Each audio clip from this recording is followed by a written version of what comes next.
नमस्कार, मैं हूं आपके साथ अंजलि और आप देख रहे हैं सरताज न्यूज। तो चलिए शुरुआत करते हैं आज की प्रमुख खबर से। मुख्यमंत्री योगी आदित्यनाथ ने मंगलवार को विधानसभा में नेता प्रतिपक्ष अखिलेश यादव पर जोरदार हमले किए। इस दौरान सीएम योगी ने अखिलेश के गोबर वाले बयान की याद दिलाते हुए कहा कि नेता प्रतिपक्ष को गोबर में बदबू आती है। कैसी विडंबना है, गाय के गोबर को लक्ष्मी का स्वरूप माना होता तो ऐसा नहीं कहते। हो सकता है कि वह पूजा ना करते हों, चाचा शिवपाल जी से ही कुछ सीखा होता। इस पर अखिलेश ने कहा कि जानते हैं घरों में गोवर्धन की पूजा होती है। सीएम ने कहा इसका मतलब चाचा का असर आया है।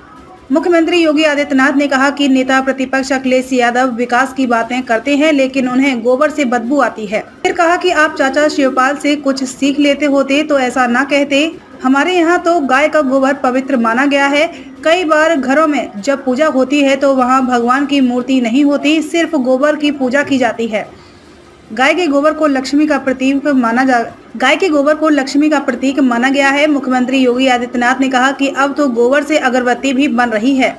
अगर आप पूजा करते तो जरूर जानते। इस पर अखिलेश बोले कि हम भी गोवर्धन पूजा करते हैं। योगी ने मुस्कुरा कर कहा कि यह भी चाचा के संपर्क में आने का परिणाम है। अखिलेश बोले गोबर को उतना मैं नहीं जानता जितना नेता सदन जानते हैं। अब गोबर पर रिसर्च करूंगा। गौरतलब है कि बजट पर चर्चा में भाग लेते हुए अखिलेश ने योगी से कहा था कि आपने गोबर देखा है, उसे ही लागू कर रहे हैं। भाषण में दिखा भैंस के दूध का असर। अखिलेश यादव पर हमला जारी रखते हुए सीएम योगी आदित्यनाथ ने कहा कि आपने गौ माता की सेवा की होती तो गोबर का महत्व समझते। फिर बोले कि नेता प्रतिपक्ष के भाषण में भैंस के दूध का ज्यादा असर दिखा। भैंस के दूध में वसा ज्यादा होती है। फिर कटाक्ष किया कि कहावत भी है, जिसकी लाठी उसकी भैंस। इत्र वाले मित्र खिला रहे थे गुल। सीएम योगी ने सपा से जुड़े इत्र कारोबारी को लेकर भी तंज कसा, यह कहते हुए कि इत्र वाले मित्र बहुत गुल खिला रहे थे, लेकिन हमने कन्नौज के इत्र उद्योग को एक जिला एक उत्पाद योजना से जोड़ा है। पिछले 5 वर्षों में कन्नौज में 55 नई इकाइयां स्थापित हुई हैं। कन्नौज के बावजूद उत्तर प्रदेश ने $2.7 मिलियन का इत्र निर्यात किया। कन्नौज के परफ्यूम पार्क और